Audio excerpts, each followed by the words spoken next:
ए यसको घरको घन्टी किन हातले बजाउने? बड़ा हरामी हो बेटा।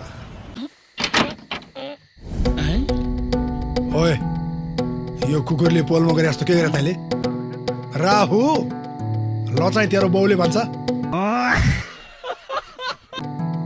राहुल।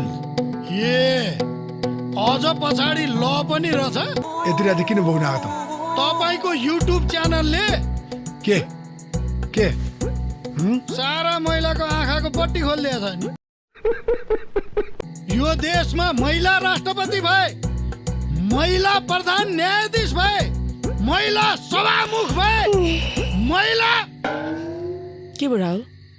पुलिस के भनेको? पनि भए। Good night. काँदा खुकुरी बोकेर हिँड्ने स्वाहानी रहेछ र पो दुनियाँको स्वाहानी भड्काउँदै हिँड्दो रहेछ।